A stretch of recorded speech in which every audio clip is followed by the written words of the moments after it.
Police ने उनकी? नहीं, पुलिस ने किसी भी तरह का दुर्व्यवहार नहीं किया। हम पिछले 1.5 महीना से बीमार चल रहे थे और हमने ये सोच रहे थे कि बीपीएससी की परीक्षा है, ख़त्म हो जाएगी तो दे देंगे इलाज, अपना ट्रीटमेंट ठीक से करा लेंगे यहाँ पर। इसी बीच जब सुबह बच्चों के ऊपर लाठी उठी चार्ज हो गई तो हमें लगा कि बच्चों के ऊपर नॉर्मलाइजेशन थोप दिया जाएगा, तो हम यहाँ क्लास ही ले रहे थे। 10 बजे वाला क्लास ख़त्म करके और चल दिया, क्योंकि बहुत देर तक ना खाए पिए भी नहीं थे और लंबे समय से बीमार पड़ रहे थे। तो वहाँ हमको वोमिटिंग रुक नहीं रहा था, तो हमको लगा कि अब हमको यहाँ से हटेंगे तो फिर ये बच्चे तितर बितर हो जाएंगे, इनकी मांग कोई नहीं पूरी। तो ज़बरदस्ती वहाँ रहे, जिस वजह से थोड़ा बीमार हो गए और थोड़ा सा बीपी वाला प्रॉब्लम ज़्यादा हो गया था। तो हमें लगा कि 170-80 ये मतलब अब घर पे ट्रीट करना ठीक नहीं है, इसलिए चले गए वहाँ। सर, ये पूरा मामला जो बीपीएससी में जो इस बार हंगामा स्टार्ट हुआ, ये नॉर्मलाइजेशन का जो मामला है, ये आम लोग स्टूडेंट तो समझ रहे हैं, एस्पायरेंट जो समझ रहे हैं, लेकिन आम लोग नहीं समझ पा रहे कि मसला है क्या। थोड़ा आपसे समझना चाहेंगे। देखिए, नॉर्मलाइजेशन तब किया जाता है ना जब एक दिन आप परीक्षा नहीं ले सकते हैं या नंबर ऑफ़ स्टूडेंट बहुत ज़्यादा हैं, तो कई अलग अलग बच्चों को अलग अलग क्वेश्चन दिया जाता है। जैसे बिहार है तो आप भागलपुर में अलग क्वेश्चन दे दें, बक्सर में अलग दे दें और सीवान जिला में अलग दे दें। इससे क्या होगा कि 3 अलग अलग पेपर देंगे। आप हम ही को दीजिए वो तीनों पेपर, तो हम खुद किसी में ज़्यादा नंबर आएगा, किसी में कम आएगा। मेरा खुद का तीनों में ज़्यादा नहीं, एक जैसा नहीं आएगा। ये फार्मूला मैथ पर लागू होता है। जैसे अगर किसी को कहा जाए 5 + 5 जोड़ो तो देगा 10, और उसे कहेंगे 20 + 10 जोड़ो तो भी बोलेगा 30, क्योंकि अगर उसे जोड़ आता है तो किसी भी तरह के जोड़ को जोड़ सकता है। लेकिन ये जीएस में लागू नहीं होता है। जैसे अगर हम किसी से कहें भारत का क्षेत्रफल बताओ तो बता देगा, कोई भी विद्यार्थी पढ़ता है। लेकिन अगर किसी दूसरे बच्चे से यही सवाल पूछा जाएगा कि तुम मंगोलिया का क्षेत्रफल बताओ, नहीं बता पाएगा। लेकिन कंप्यूटर कहेगा कि दोनों के क्वेश्चन का लेवल एक है, क्योंकि दोनों में क्षेत्रफल पूछा गया था। तो यही है नॉर्मलाइजेशन, आप मैथ में कर सकते हैं, यहाँ नहीं कर सकते हैं। अब आप जीएस में कैसे डिसाइड कीजिएगा कि बक्सर का युद्ध का क्वेश्चन ज़्यादा टफ है कि द्वितीय आंग्ल मराठा युद्ध का क्वेश्चन ज़्यादा टफ है। अमूमन अगर आप 100 बच्चों को दीजिएगा बक्सर का युद्ध तो बता देंगे, 100 में 90 बता देगा। लेकिन वही सवाल आप कहिएगा द्वितीय आंग्ल मराठा युद्ध बताइए तो 100 में 50 बता पाएंगे। तो बच्चों के साथ ये भेदभाव न हो, ये गणित में सक्सेस है। बिहार में यूपीएससी कोई राज्य नहीं लागू की है, क्यों ना यूपीपीसीएस में है ना कहीं पे ही, ना ही यूपीएससी ने लागू किया है। यूपीपीसीएस ने आरओ में लागू करने की कोशिश किया था, बहुत ज़्यादा हंगामा हुआ, बाद में ये चीज़ें को वापस लेना पड़ गया था उन लोगों को। तो आयोग को भी समझना चाहिए, जब यूपी में नहीं हुआ तो यहाँ क्यों लागू कर रहे हैं। दूसरा, केवल 5.25 लाख बच्चे फॉर्म भरे थे, तो भी कोई औचित नहीं बनता है। एक होता है कि आपके पास 1 करोड़ बच्चे फॉर्म भर दिए, आप एक दिन नहीं ले सकते हैं। जैसे रेलवे में नॉर्मलाइजेशन करने का एक ही कारण है कि उनके पास नंबर ऑफ स्टूडेंट ज़्यादा है, बस ये। सिंगल शिफ्ट और ये जो एक ही पाली में एक ही क्वेश्चन पेपर वाला जो मसला है, उसके पीछे क्या रीजन है?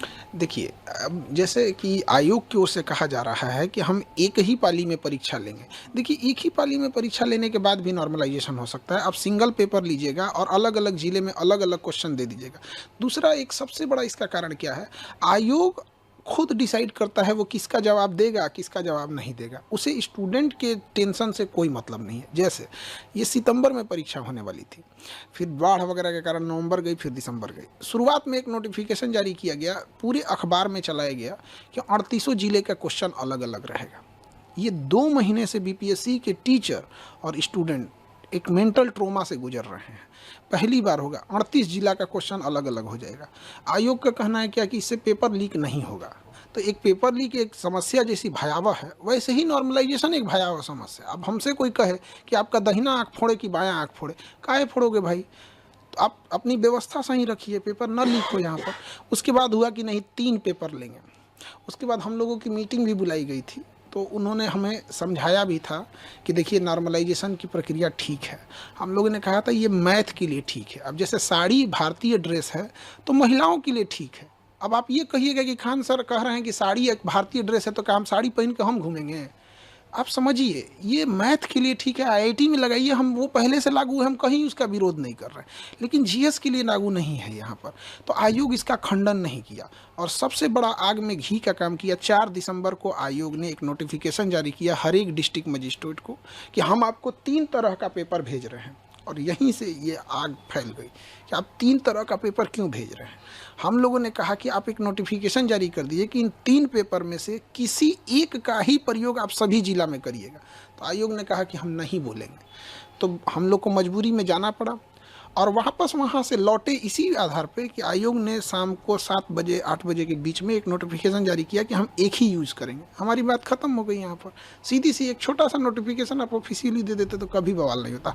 एक शिक्षक से पूछिए, हम लोग चाहते हैं पढ़ाना, शांति से पढ़ाना, 10 घंटा 12 घंटा पढ़ाने के बाद इतना हिम्मत और होश नहीं रहता है कि हम लोग जाके सड़क पे जाके लाठी खाएं।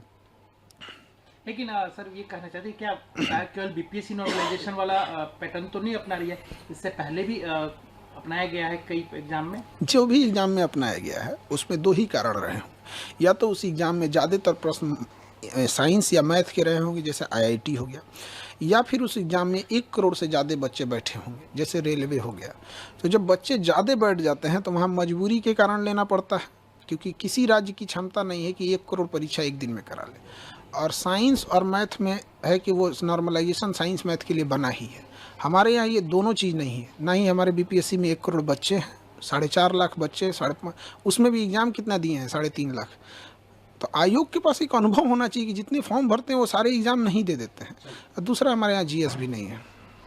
पेपर लीक की समस्या कितनी बड़ी समस्या मानते हैं? क्योंकि जब भी होता है बिहार में हल्ला होता है कि पेपर लीक हो गया, हर जगह से यूयू छापा मारना चालू करती है, कहीं पकड़ाते हैं कहीं पकड़ाते हैं, तो ये कितनी बड़ी समस्या है बिहार की? देखिए, ये इससे बड़ी समस्या विद्यार्थी जीवन के लिए कोई नहीं हो सकता है।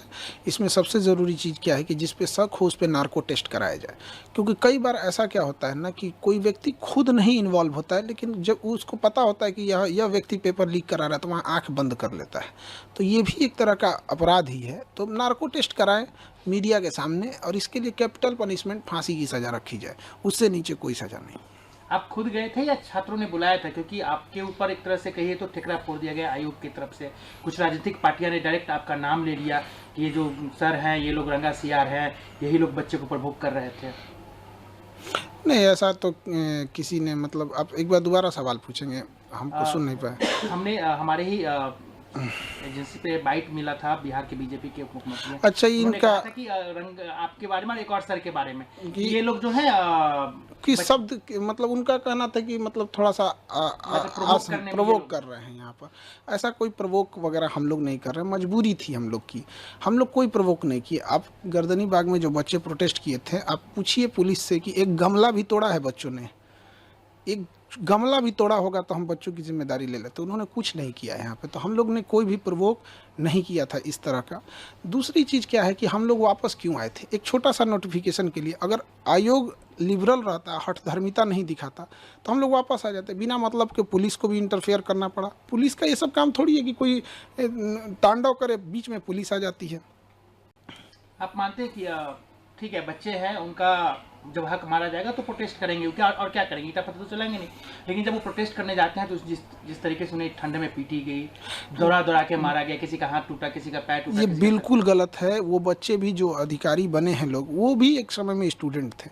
और वो जितने वर्तमान अधिकारी हैं उनसे ही पूछते हैं क्या आप अपने स्टूडेंट लाइफ में नॉर्मलाइजेशन बर्दाश्त करते? वो नहीं बर्दाश्त करते। तो बच्चों को भी पीटा गया वहाँ पर, ये गलत है। यहाँ पर हम लोग भी जब बीपीएससी के लिए जा रहे थे तो डिटेन किया गया थोड़ी देर के लिए, बाद में छोड़ा गया जब नोटिफिकेशन आ गया तब।